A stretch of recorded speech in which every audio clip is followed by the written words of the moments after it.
बिहारी को बाके बिहारी को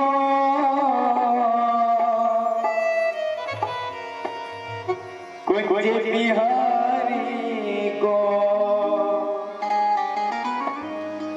हमरो प्रणाम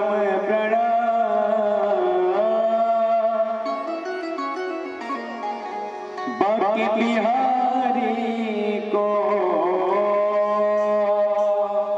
बोले बाके बिहारी लाल की। जितने भक्त बैठे हैं दोनों हाथ को उठाकर ताली के साथ सेवा करते हुए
बैठे हैं उठा के लंबा लंबे हाथ उठा लीजिए और ताली के साथ सेवा करते हुए हमरो प्रणाम प्रणाम हमरो प्रणाम प्रणाम बाके बिहारी को हमरो प्रणाम प्रणाम बाके बिहारी को।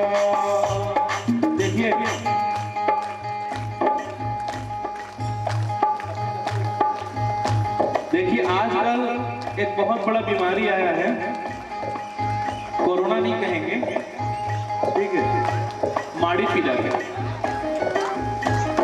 ठीक है, ज्यादा समय तक बैठते हैं तो पैर दर्द करता कि नहीं करता। एक ऐसा दवाई है हमारे पास की दर्द आपका तुरंत भाग जाए। बैठे हैं पैर दर्द कर रहा है तो भजन चलता तो खड़े होकर नाच लिया करो, ये हो ठीक है, खड़े होकर नाच लिया करो और नाचो के दर्द तुरंत आपका गायब हो जाएगा कुछ देर के लिए। चलिए खड़े हो जाइए, थोड़ा सा झूमते हुए बड़ी मस्ती में। हमरो प्रणाम प्रणाम हमरो प्रणाम प्रणाम बाके बिहारी को हमरो प्रणाम प्रणाम बाके बिहारी को बाके बिहारी को कुछ बिहारी को बाके बिहारी को कुछ बिहारी को हमरो प्रणाम प्रणाम हमरो प्रणाम प्रणाम बाके बिहारी को हमरो प्रणाम प्रणाम बाके बिहारी को।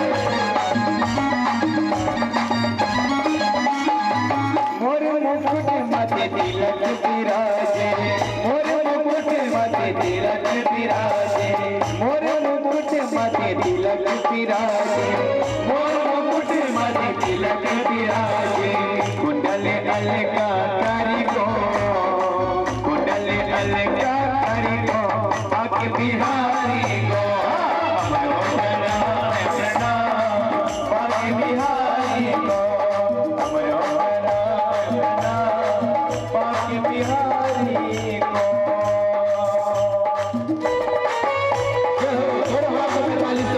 बड़ी मस्ती के साथ बोले भागवत भगवान की जय हो, राधा रानी की जय हो।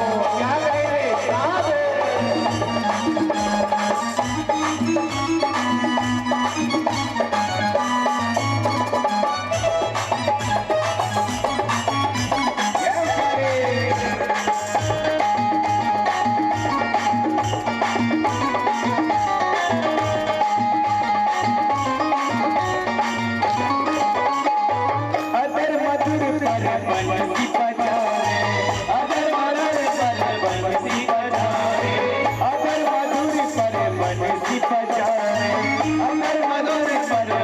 बांसुरी बजाओ रिझी रिझावे राधा प्यारी को रिझी रिझावे राधा प्यारी को। इनको बाकी बिहारी को कहते हैं ना, अजय डीजे में नाचेगा बैंड बाजा में नाचेगा तो थक कर चूर हो जाएगा। ध्यान दीजिएगा, डीजे में नाचोगे बैंड बाजा में नाचोगे तो थक कर चूर हो जाओगे। और एक बार नाच कर देखो मेरे बाकी बिहारी के दरबार पर, सारे संकट दूर हो जाएगा, है ना। उठा के देखो हाथों वाला में और ताली के साथ सेवा करते हुए 1 2 3 4। हमरो प्रणाम प्रणाम, हमरो प्रणाम प्रणाम बाके बिहारी को।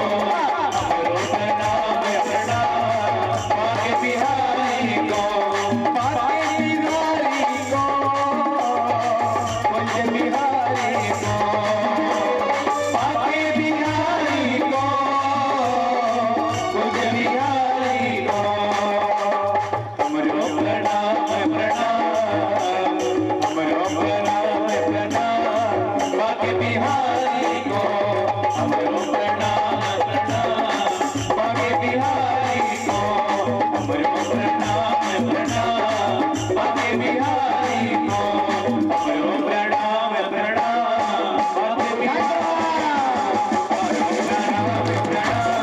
बाके बिहारी को।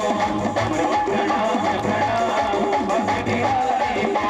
जय राधे राधे, जय राधे राधे, जय राधे राधे, राधे राधे राधे राधे राधे, राधे राधे राधे राधे राधे राधे राधे, राधे राधे राधे राधे राधे राधे राधे, राधे राधे राधे बोलो आगे। जय राधे राधे राधे राधे राधे राधे राधे, राधे राधे राधे राधे राधे राधे राधे, राधे राधे राधे राधे राधे राधे राधे, राधे राधे राधे राधे राधे राधे राधे। प्रणाम प्रणाम बाके बिहारी को। हमरो प्रणाम प्रणाम बाके बिहारी को। प्रणाम बाके बिहारी को। हमरो प्रणाम प्रणाम बाके बिहारी को। हमरो प्रणाम प्रणाम बाके बिहारी को।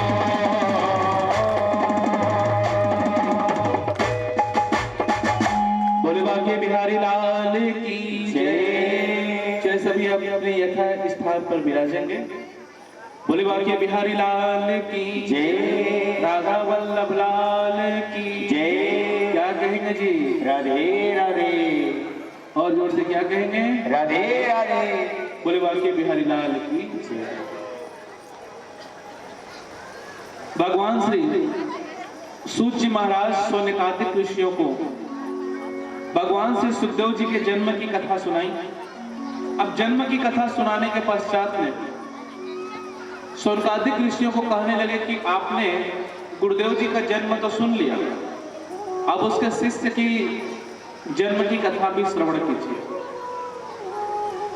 सुखदेव जी किनके लिए गए थे कथा सुनाने के लिए थी? उनके एक पक्के श्रोता कौन थे? भागवत कथा तो बहुत बार सुने हो आप लोग, माताएं आप लोग बहुत बात करती हो, आप लोग कथा सुनते रहो, ठीक है। आखिरी के दिन आप लोगों से शिक्षक को सवाल पूछेंगे और जो सवाल का जो सही जवाब देंगे ना उसको पुरस्कार देंगे, ठीक है। माताओं के लिए रहेगा ये सारा चीज। आप लोगों से प्रश्न पूछेंगे और फिर आप लोग उसका जवाब दीजिएगा भागवत कथा से, ठीक है। फिर आप लोग के लिए पुरस्कार रखेंगे कुछ न कुछ छोटा मोटा।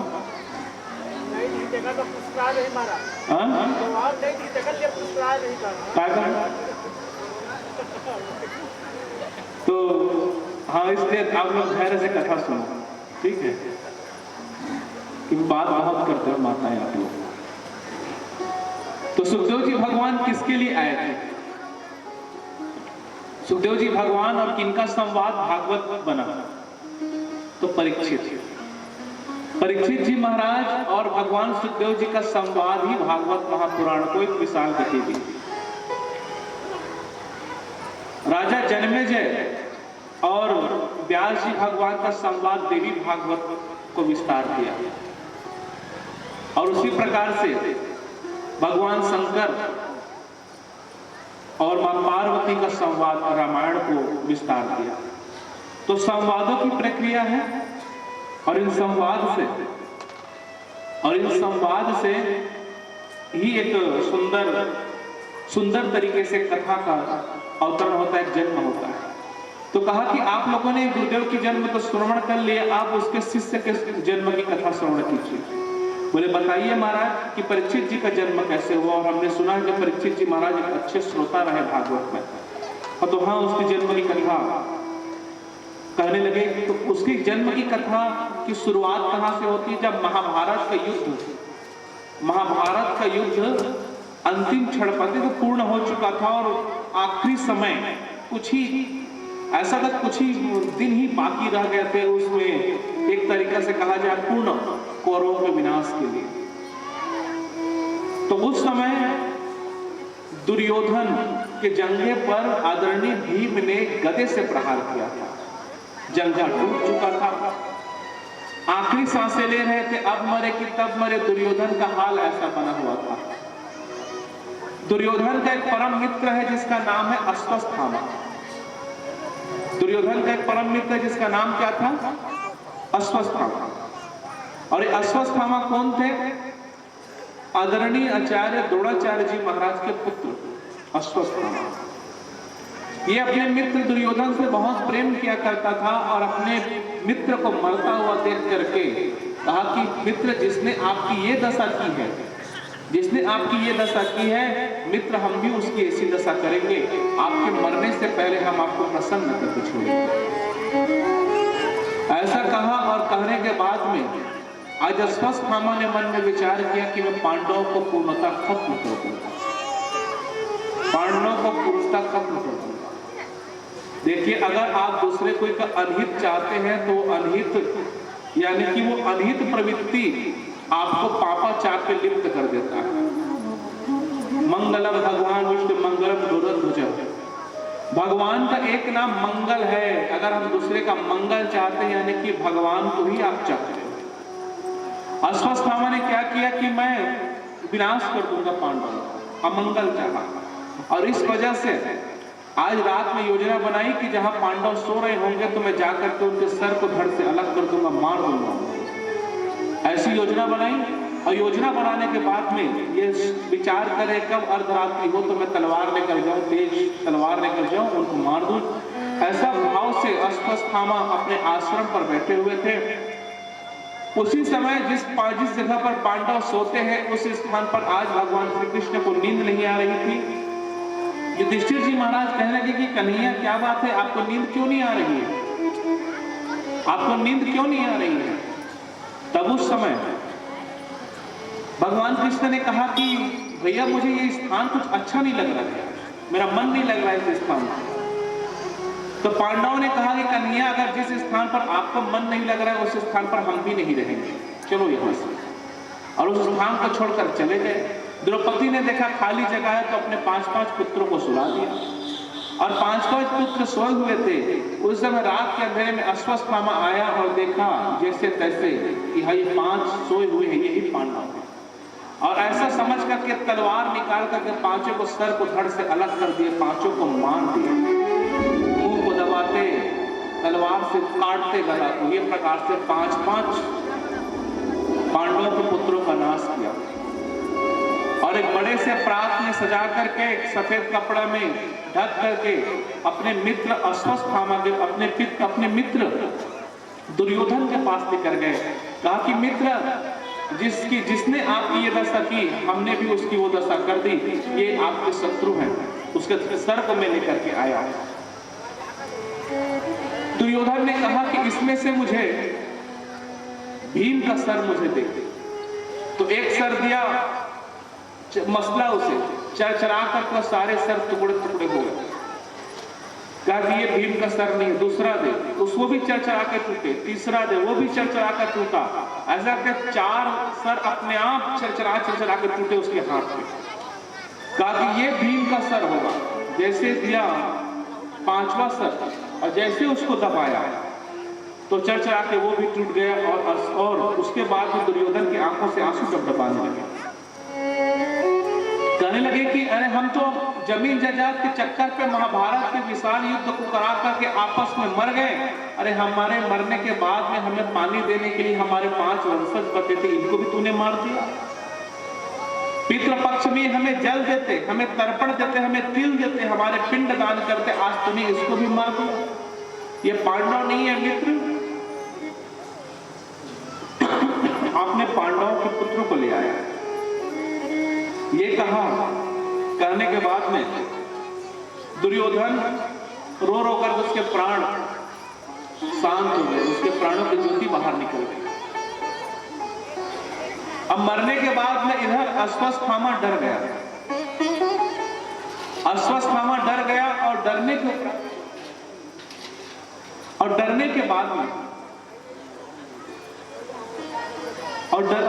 बाद में अश्वत्थामा अपने आश्रम पर चुपकर रहने लगा।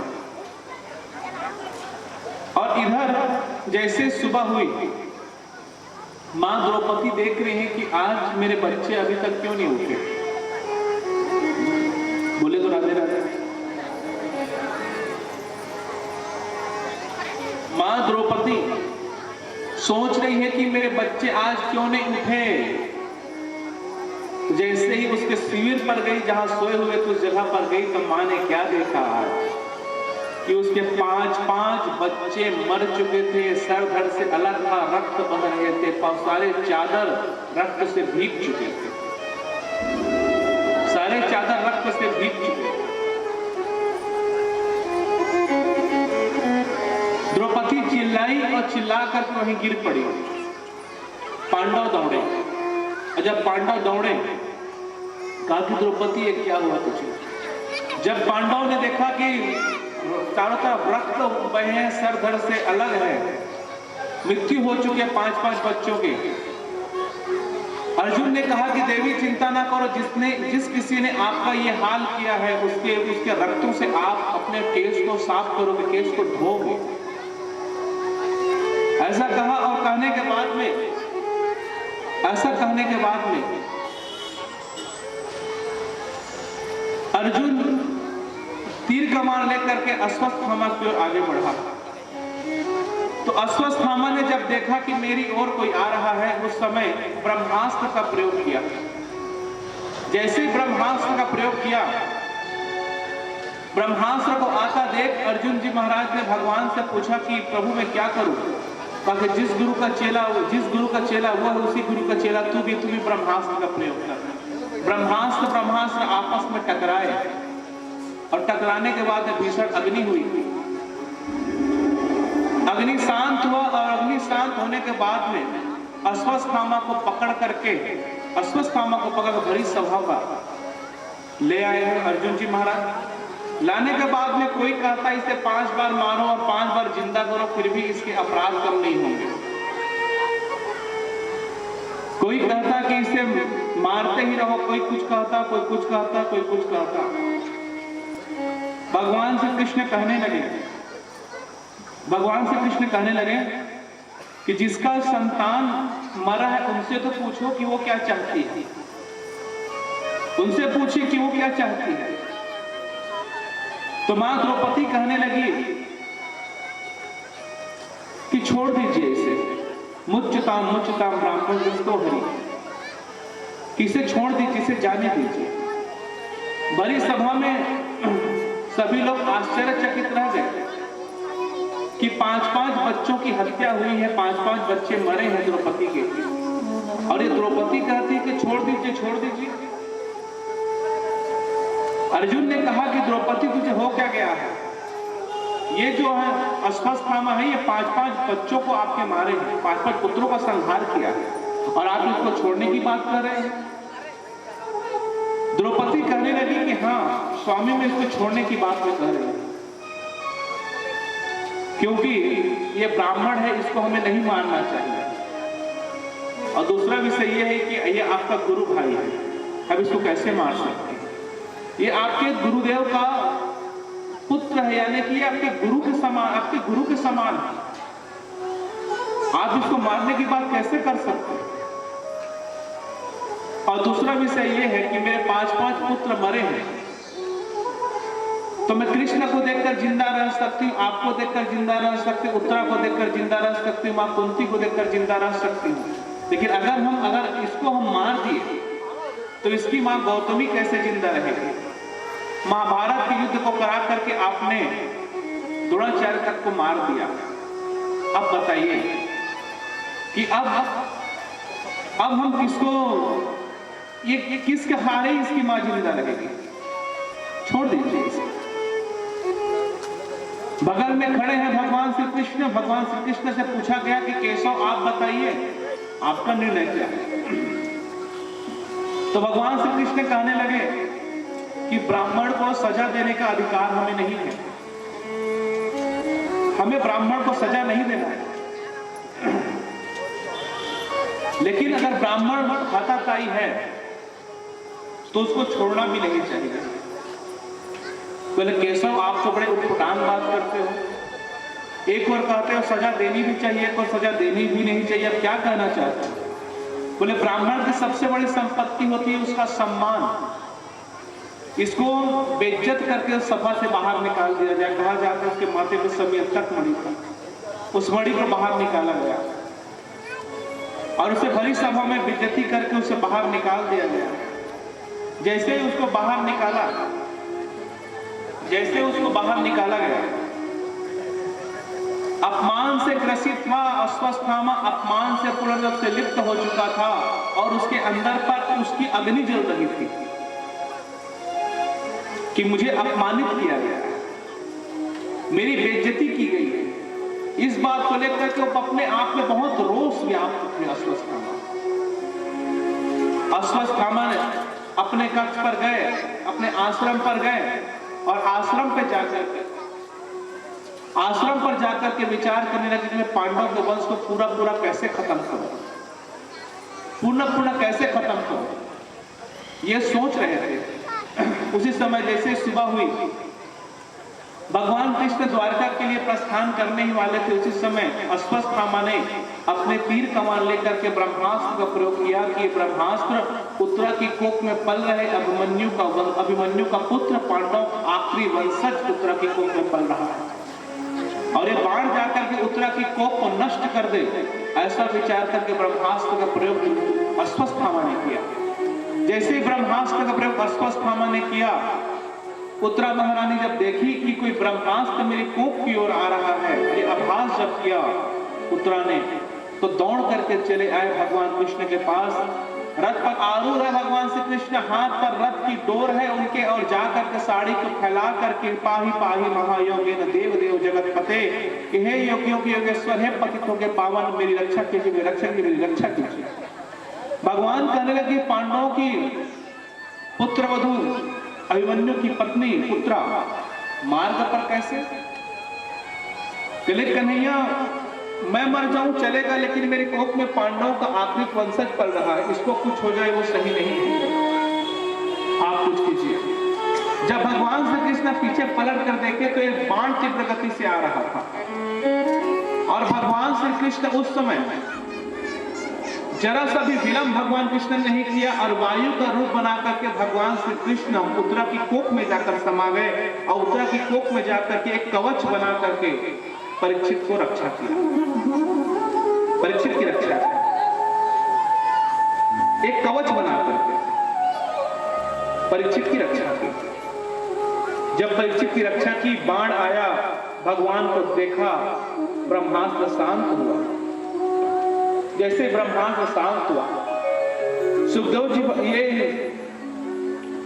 सूत जी महाराज सोनकादिक ऋषियों कह रहे हैं कि सोनकादिक ऋषियों, ये परीक्षित का भाग्य है, ये परीक्षित का भाग्य है कि जगत पे आने से पहले जगतपति का दर्शन उसने अपने मां की कोख में कर लिया। कवच बनाकर उसकी रक्षा करी, कवच बनाकर रक्षा की। उसके बाद में भगवान श्री कृष्ण मां की कोख से अपने जो शिष्य है उसकी रक्षा करने के बाद, अपने भगत की रक्षा करने के बाद जैसे उत्तरा की कोख से बाहर निकले, जैसे कोख से बाहर निकले हैं, रथ पर आरूढ़ हुए हैं, तो उसी समय पांडव सब खड़े हो गए। मां द्रौपदी खड़ी हो गई, उत्तरा महारानी तो पहले से ही थी। माँ कुंती खड़ी हो गई और जैसे ही माँ कुंती वहां खड़ी है, माँ कुंती के आंखों में आंसू है और माँ कुंती अपने साड़ी के पल्लू को मुंह में दबा करके आंखों में आंसू आने लगे, रोने लगी, कंठ अवरुद्ध हो गई, होंठ कांपने लगे हैं, रुदन करने लगी, रोने लगी और रोते रोते कहने लगी, वासुदेव सुतं देव कंस चारुणमर्दनम्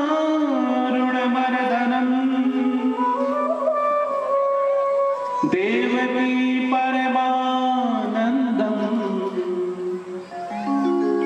कृष्ण वन्दे जगद्गुरु नमः पंकजनाभाय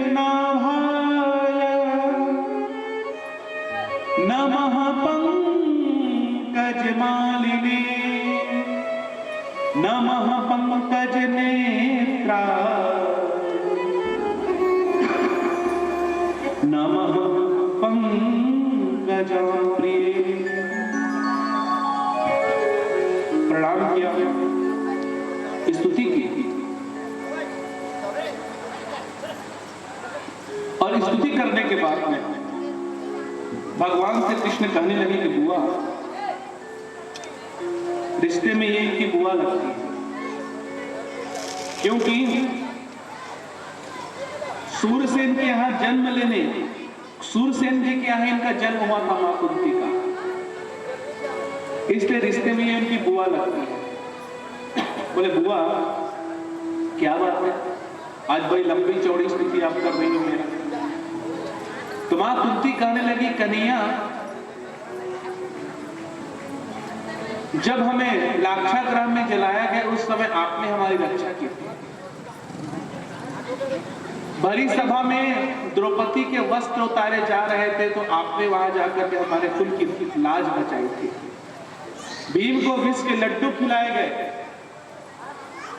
भीम को विष के लड्डू खिलाए गए, उस समय आपने रक्षा की थी। और आज हमारे वंशज, आखिरी वंशज उत्तरा के कोख में पल रहे, उसको भी आपने रक्षा की है। तो क्या हमें छोटी सी स्तुति भी आपके सामने नहीं कर सकते?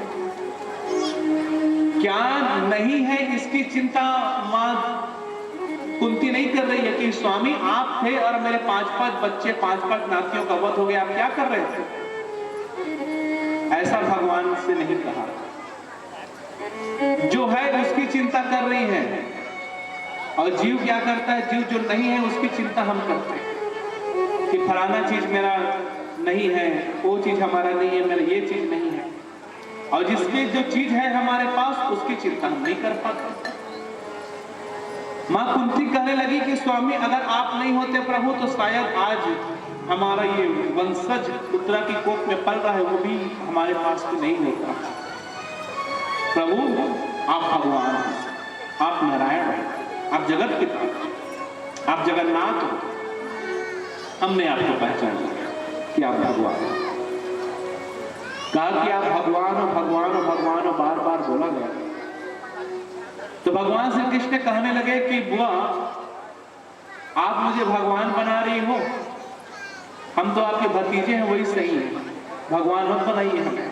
नहीं नहीं स्वामी, आप मेरे रिश्तेदार हो, आप मेरे भतीजे हो, ये मेरा सौभाग्य है, लेकिन आप जगन्नाथ और संसार के मालिक हो। तो ठीक है बुआ, अगर भगवान मैं हूं, आपने मुझे पहचान लिया कि मैं नारायण हूं, मैं भगवान हूं, तो सुनिए, भगवान जब भी सामने होते हैं तो सामने वाला कुछ न कुछ भगवान से मांगता है। चलिए मांगो। आज ये जगन्नाथ अपनी बुआ कुंती को कुछ देना चाहता है।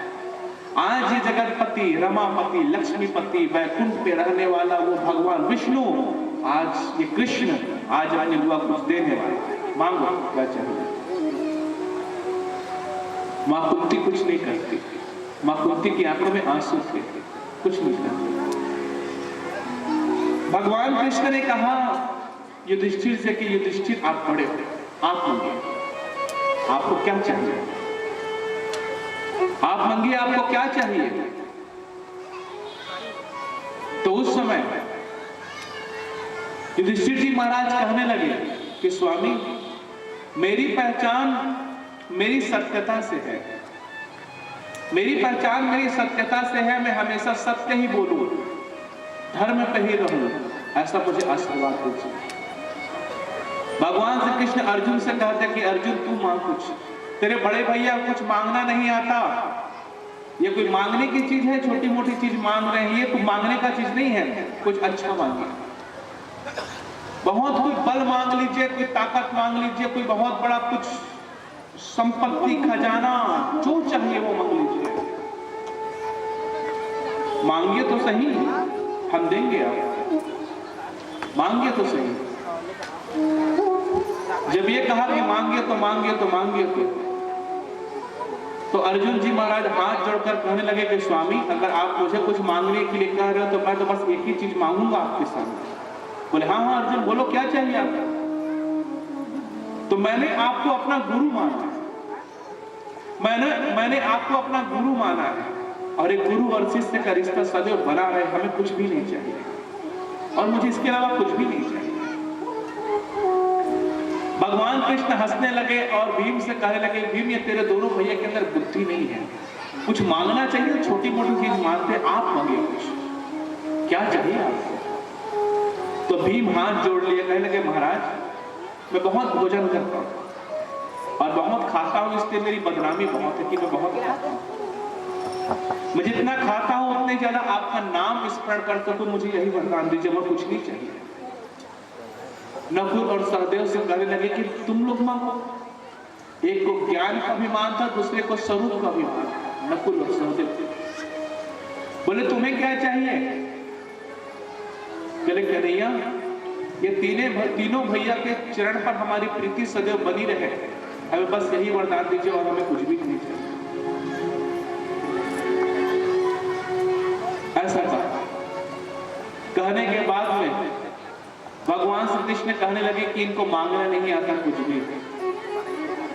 भगवान श्री कृष्ण द्रौपदी की ओर इशारा करते हैं कि हे द्रौपदी तू कुछ मांग ले, तुझे कुछ चाहिए तो बता। ये रमापति, ये लक्ष्मीपति कृष्ण आज कुछ देना चाहता है अपनी द्रौपदी को, चल बता तुझे क्या चाहिए, तुझे क्या लेना है, चल बता। द्रौपदी मैया की आंखों में आंसू आ गए, होंठ कांपने लगे कि प्रभु मैं कुछ मांगू आपसे? बोले हाँ हाँ आप मांगिए ना, हम आपको देंगे, जो चाहोगे वो देंगे, बहुत सारा संपत्ति, खजाना, सुख, समृद्धि, ऐश्वर्य, जो भी चाहिए हम आपको देंगे। हम चतुर्भुज हैं, हम विराट हैं, हम भगवान हैं, आप बोलिए तो सही, आप बोलिए, हम यूं खड़ा करेंगे आपके सामने। द्रौपदी मैया रोने लगी कि प्रभु आपका स्वरूप भी ऐसा होता है कि आप अपने शिष्य को, अपने प्रेमी को मांगने के लिए बोलो, जो आपसे प्रेम करे वो कुछ मांगे? प्रभु ये हमें समझ नहीं आ रहा है। और प्रभु अगर आप कुछ मांगने के लिए बोल भी हमें रहे हो तो एक चीज है कि मैंने आपको अपना सखा माना है, मैंने आपको अपना सखा माना है और आपने मुझे अपना सखी माना है, बस ये संबंध हमारा बना रहे और हमें कुछ भी नहीं चाहिए।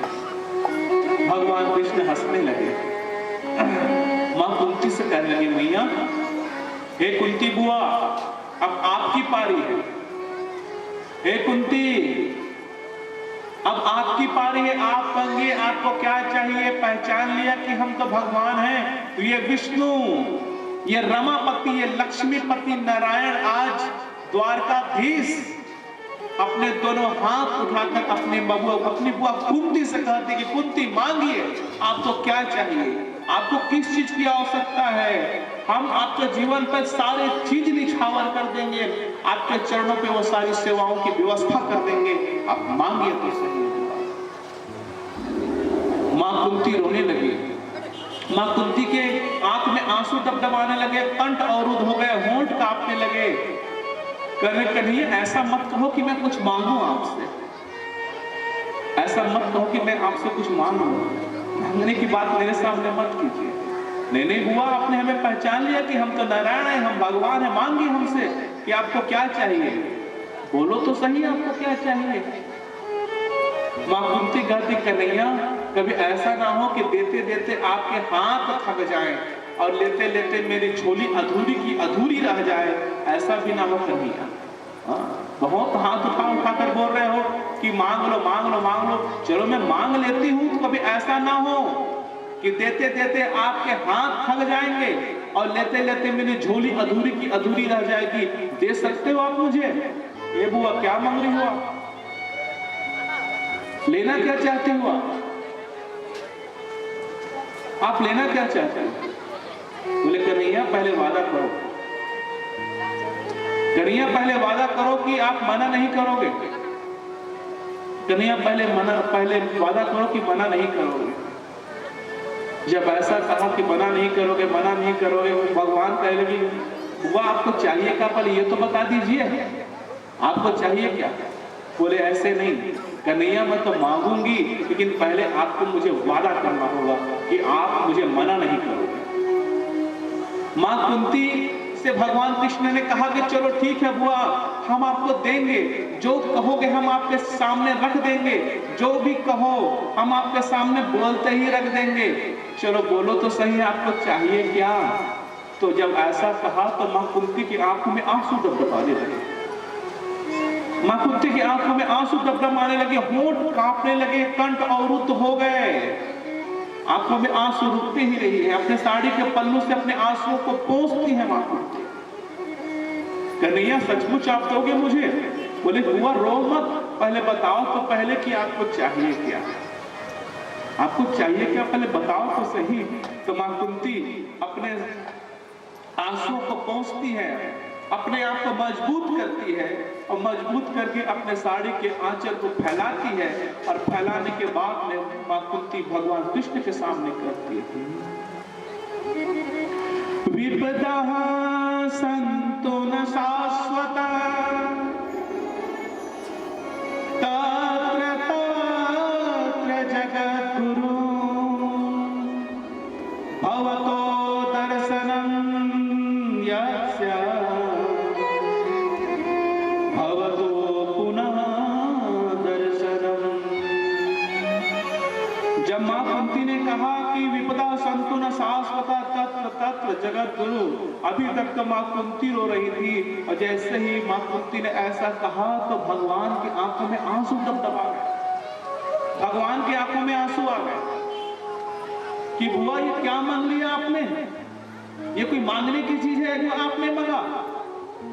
समझ है, बुद्धि है कुछ थोड़ा बहुत आपके अंदर में कि कुछ मांगने की चीज है? तो मांगने की चीज होती तो वो मांगते आप, ये कोई मांगने की चीज है? क्या मांगा मां कुंती ने? जब भगवान कृष्ण ऐसा बार बार मां कुंती कहने लगे, भगवान अपने दोनों हाथ फैला करके मां कुंती से कहते हैं मांगो मांगो मांगो। और मां कुंती जब मांगने की पारी आती है तो मां कुंती ने भगवान श्री कृष्ण के सामने केवल एक चीज का वरदान मांगा था कि विपदा संतो न शाश्वतः। हे कृष्ण, हे कन्हैया, हे जगतपति, हे जगन्नाथ, हे रमापति, हे लक्ष्मीपति, अगर आप कुंती को कुछ देना चाहते हो तो केवल एक चीज दीजिए कि मेरे जीवन पर्यंत, मेरे जीवन में जब तक मेरी सांसें रहें, जब तक मैं संसार पर रहूं, मेरे जीवन पे केवल दुख दुख और दुख ही जीवन पे, कष्ट नहीं, सुख नहीं मांगा। मां कुंती ने दुखों को मांगा। विपदा संतो न शाश्वता, विपदा बहुवचन है, विपदा विपदा संतो न शाश्वता बहुवचन, यानी कि दुखों का पहाड़ मुझे आप दे दीजिए, दुख दीजिए मुझे, दुख मुझे कष्ट दीजिए, मुझे पीड़ा दीजिए, मेरे जीवन में कष्ट रहे, दुख रहे, संताप रहे, ये सारी चीजें मुझे दे दीजिए। भगवान श्री कृष्ण कहने लगे कि वो ये मांगने की चीज नहीं है दुख दर्द। अरे आपने सुख पाया ही कब है जो दुख पाने की लालसा करते हैं? आपने सुख पाया ही कब? जीवन पर्यंत कष्ट में जीवन जीते रहा। विवाह हुआ तो ऐसे विवाह हुआ पांडवों के साथ, पांडु के साथ में। ये तो दुर्वासा मुनि का आशीर्वाद रहा जो देवताओं से आपने पुत्र का वरदान लिया और 5-5 पुत्रों को अपने गोद में लेकर के जंगल जंगल भटकते रहे। गांधारी के 10-100 पुत्र हमेशा मारने के लिए दौड़ते रहे। आज महाभारत के युद्ध को जीतने के बाद क्षण भर का सुख जीवन पर आया था तो वहां 5-5 नातियों का संहार हो गया। और अभी भी आपको दुखी चाहिए, अभी भी आपको कष्ट ही चाहिए? क्या करोगे इतने सारे कष्ट का? तो मां कुंती कहने लगी, कन्हैया सुख के पीछे मुझे विश्वास नहीं है कि कहीं मेरे जीवन में सुख आ गया और सुख आते ही कहीं मैं आपको भूल गई तो मैं बहुत बड़ा अपराधी हो जाऊंगी। और मुझे विश्वास है कि मेरे जीवन में अगर कष्ट है, मेरे जीवन पे अगर दुख है, अगर मेरे पैरों में अगर कांटे गड़ जाएंगे और मेरे हाथ मेरे पैर कभी लड़खड़ा जाएंगे, तो उस समय मेरे हाथ को थामने वाला मेरा कृष्ण ही मेरे पास में होगा, मुझे मालूम है। जब मेरे आंखों में आंसू आ जाएंगे, उस समय आंसू को पोंछने वाला कोई और नहीं, पीतांबरी से मेरा आंसू पोंछा जाएगा, ये मुझे मालूम है। इसलिए कन्हैया, मुझे सुख नहीं चाहिए, मुझे जीवन पर्यंत आप दुखी देते रहिए, वो केवल मुझे कष्ट ही कष्ट आप देते। कहा हनुमंत विपत्ति सब होई, जब तक भजन सुमत नहीं होई।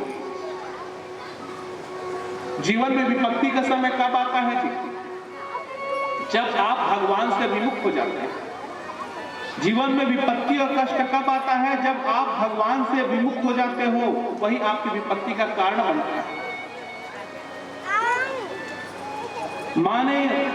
मां कुंती ने दुख मांगा और दुख मांगने के पश्चात में युधिष्ठिर जी महाराज ने कहा कि कन्हैया, आज की रात आप हस्तिनापुर में ही बिताइए।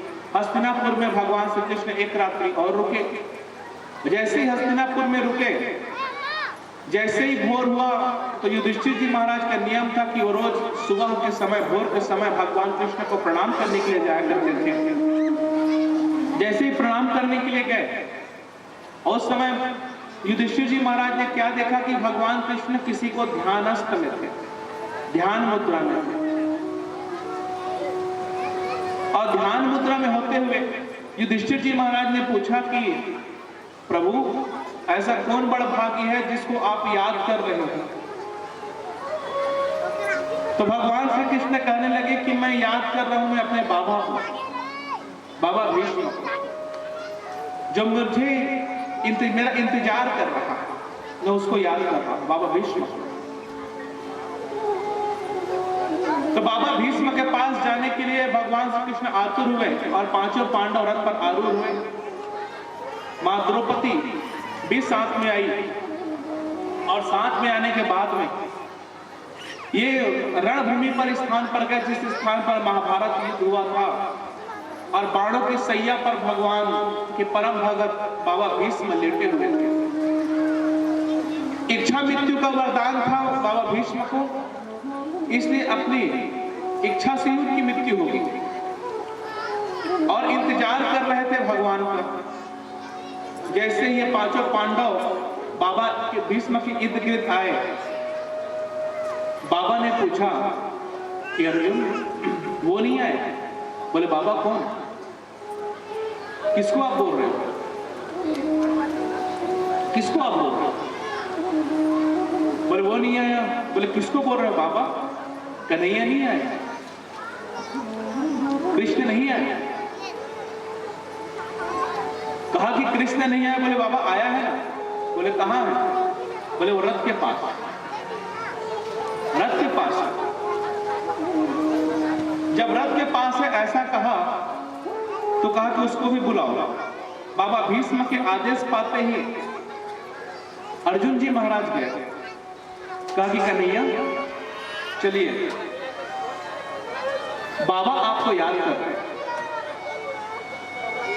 बाबा आपको याद कर रहे हैं। यहां हल्ला ना करो भैया, शांति व्यवस्था बना करो। बाबा भीष्म आपको याद कर रहे ऐसा कहा और भगवान श्री कृष्ण उसके सर की ओर खड़े हुए। सर की ओर खड़े होने के बाद में भगवान श्री कृष्ण ने कहा कि अर्जुन ये बाबा है, बाबा भीष्म है, इच्छा मृत्यु का इनको वरदान है, आप कुछ ज्ञान की बातें इनसे ले लीजिए। तो राजधर्म, ज्ञान धर्म, मोक्ष धर्म, भागवत धर्म, स्त्री धर्म, ये 5 प्रकार के ज्ञान बाबा भीष्म ने अर्जुन जी महाराज को प्रदान किए। उसके पश्चात में बाबा भीष्म कहने लगे कि कन्हैया आप मेरे पैरों की ओर खड़े हो जाइए। अगर ये संसार कल के लिए कहेगा कि बाबा भीष्म ने भगवान को अपने पैरों की ओर खड़े खड़े किया मरते समय, इस बात का मुझे परवाह नहीं है, क्योंकि मैंने आपकी प्रतीक्षा की है, मैंने आपका इंतजार किया। अब बाबा भीष्म का पूरा शरीर बाणों से छिदा हुआ था।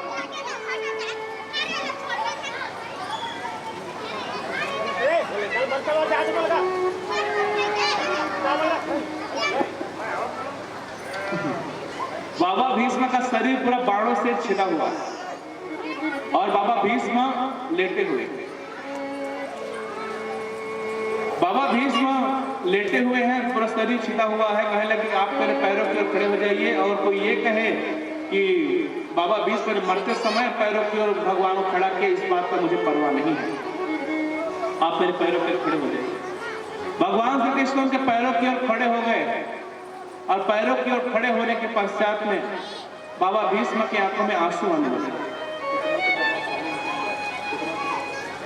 बाबा भीष्म की आंखों में आंसू आने लगे। भगवान ने आंसू को पोंछा, क्योंकि बाबा आपने कहा कि पैरों की ओर खड़े हो जाइए, हम पैरों की ओर खड़े हो गए, आप क्यों रो रहे हो?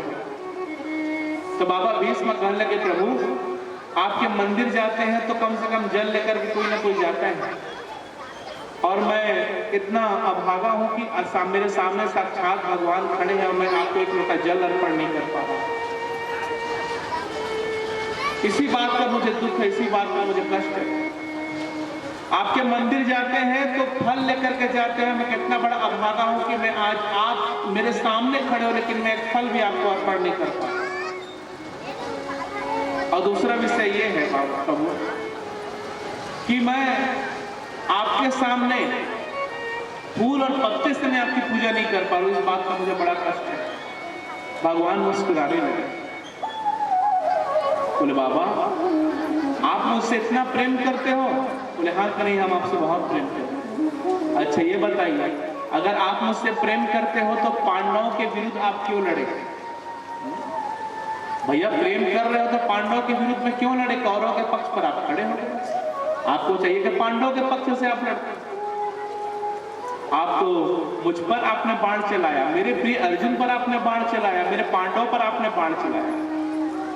बाबा भीष्म हंसने लगे, बोले प्रभु मुझे मालूम था कि मेरी मृत्यु इस महाभारत युद्ध में होगी, मुझे मालूम था, लेकिन प्रभु अगर मैं आज आपके पक्ष से मैं लड़ता, आपके पक्ष से मैं लड़ता, तो आप तो मेरे बगल में होते, आप मेरे बगल में होते, मैं आपको देख भी नहीं पाता। और जब मैं आपके विरोध पे लड़ा तो जी भर के आपका दर्शन जो कर रहा था, आपका दर्शन कर रहा था, बाण भी लग रहा है मुझे तो मैं आपको देख रहा हूं, आपका दर्शन में कर रहा हूं। मुझे तो मालूम था कि ये युद्ध पांडव ही जीतेंगे। भगवान श्री कृष्ण कहने लगे कि बाबा आप रोइए मत, आप रोइए मत। भगवान कहने लगे कि बाबा अगर कोई मुझे गंगा जल से भी स्नान कराएगा तो उसका एक बूंद भी मैं जल स्वीकार नहीं करता। मैं लेता हूं वो जल जो भक्तों की आंखों से निकलता है, जो गंगा जल से भी पवित्र है। जब भगवान की याद में आप रोते हो, भगवान की रोते हो, तो वही भक्तों के निकलने के आंख से जो आंसू निकलता है, ये गंगा जल से भी पवित्र जल होता है। भगवान कौन से फल को स्वीकार करते हैं जी? भागवत तो हो रही है कि यहाँ पर बिर्रा से ले आओगे, केला, सेब, अंगूर दुनिया भर के ले आओगे। भगवान एक 8 अंगूर का दाना खाएंगे?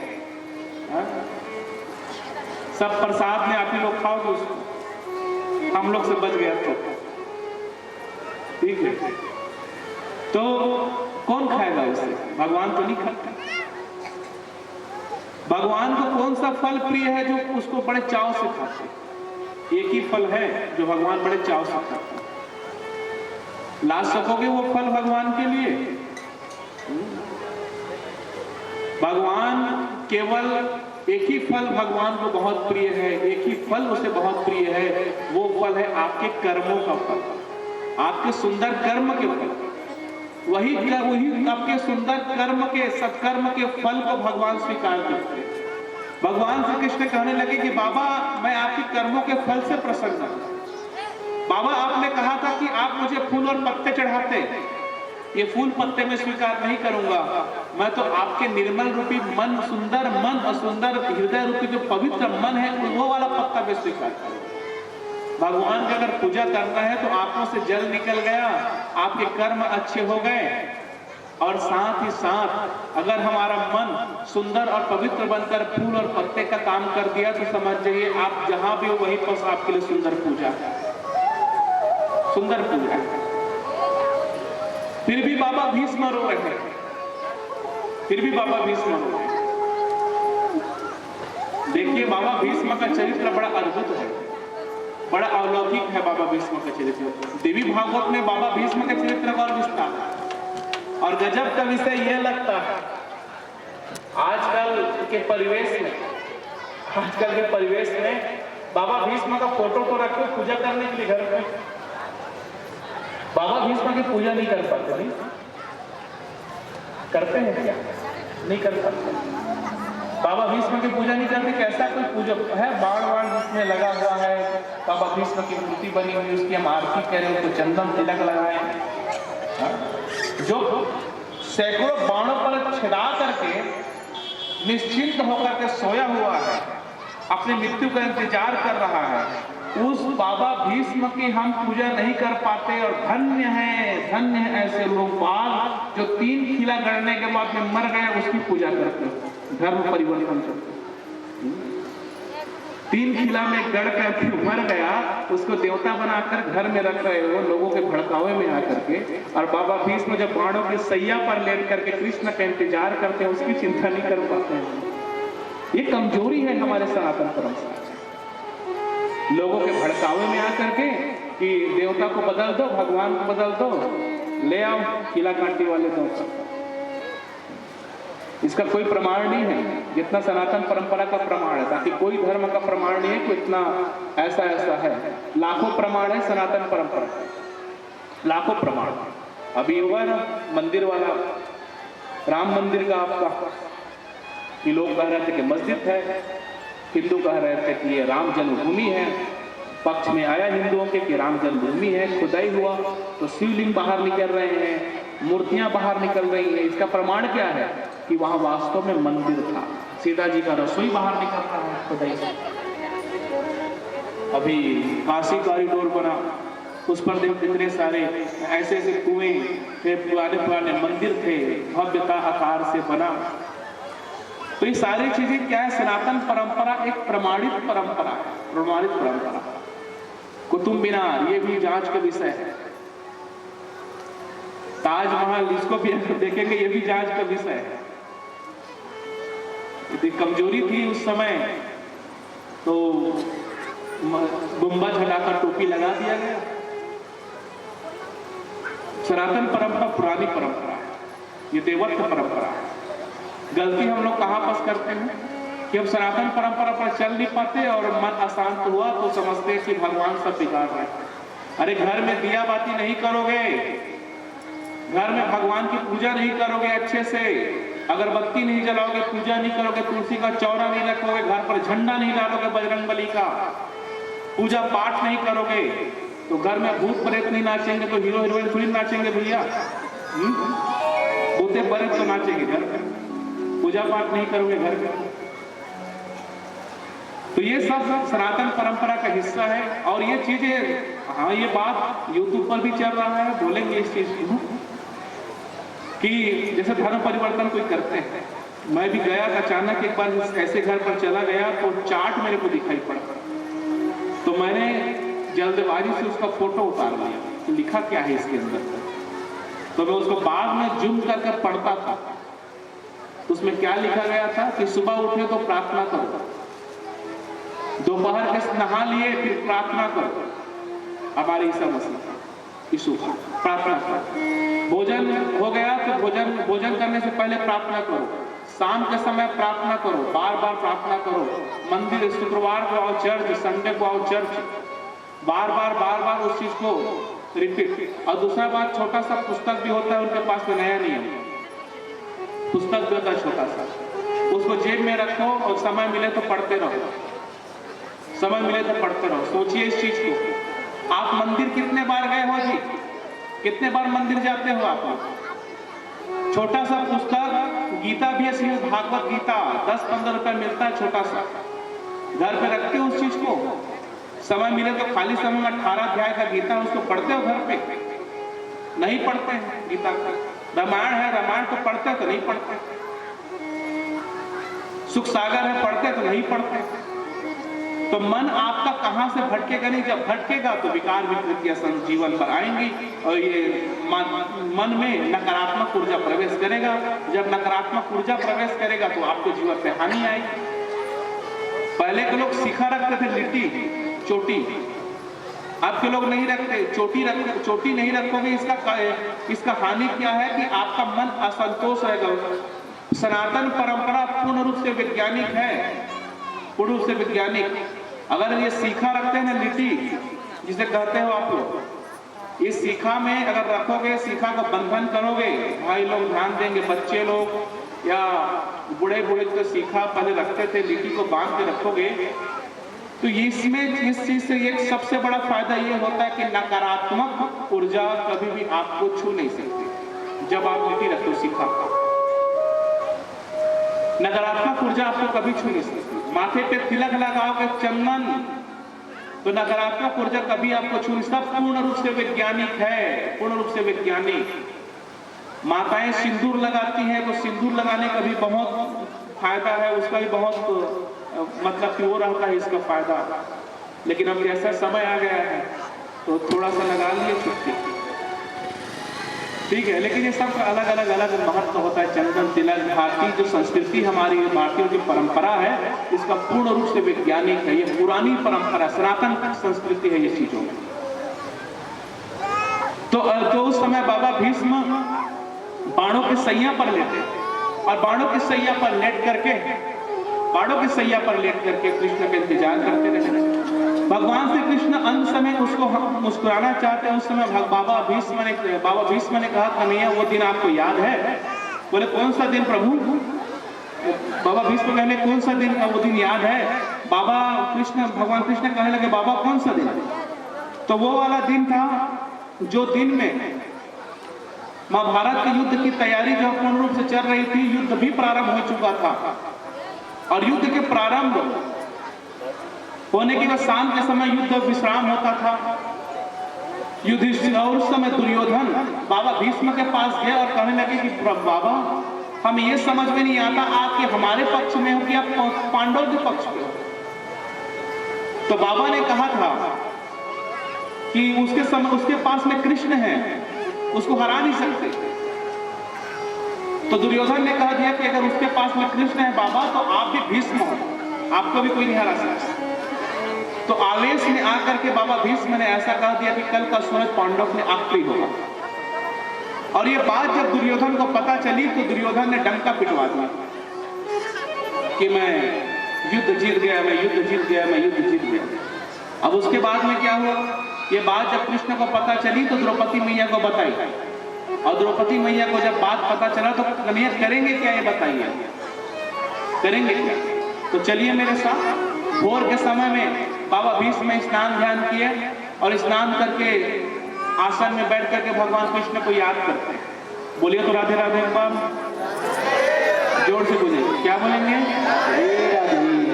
आप सुबह उठिए और उठने के बाद में एक आसन में बैठ करके थोड़ा देर से ही 2 मिनट से ही भगवान को याद कीजिए। भगवान की झांकी अपने हृदय में लाने का काम कीजिए, हृदय में बसाने का काम कीजिए। भगवान की झांकी आती है, बढ़िया कन्हैया जी है, बांसुरी बजाते हैं, पीताम्बरी पहने, यमुना के तट पर चांद सुंदर निकला हुआ, ऐसा दृश्य आपको दिखाई पड़ता है। कहाँ? आपके मन में। ये क्रम हमेशा होता है आपके पास। अगर अचानक किसी दिन ना हो, ऐसा अचानक किसी दिन ना हो तो उस दिन चिंतन कीजिएगा कि आपने कल कोई गलती तो नहीं की थी। अगर किसी का अनित आप कर देंगे, अनित विषय में सोचेंगे तो उस दिन आप लाख प्रयास कीजिए, भगवान आपके ध्यान पे नहीं आ सकते। बाबा भीष्म के ध्यान पर भगवान नहीं आ रहे थे क्योंकि ये पांडवों का अनित चाह रहे थे। बाबा भीष्म इस बात को सोचने लगे और अपने बिस्तर पर लेटे लेटे विचार करने लगे कि आज भगवान मेरे ध्यान पर क्यों नहीं आ रहे हैं। उसी समय भगवान श्री कृष्ण मां द्रौपदी को साथ में लिए पहरेदार ने कहा कि कहां जा रहे हो? तो कहा कि ये सुलभा है, जाना चाहती हैं बाबा के आशीर्वाद देने के लिए। तो कहा कि ठीक है, ये जा सकते हैं पर आप नहीं जा सकते। कृष्ण को मना कर दिया। भगवान ने कहा कि कार्य तो हम हैं और कारी रात है कि इसने तो हमको पहचाना ही नहीं कि हम कौन हैं। तो द्रौपदी के चरण पादुका को, चप्पल को अपने पास में रखे और रखने के बाद में अपनी पीतांबरी में लपेट करके तकिया बना करके पेड़ के नीचे लेट गए भगवान।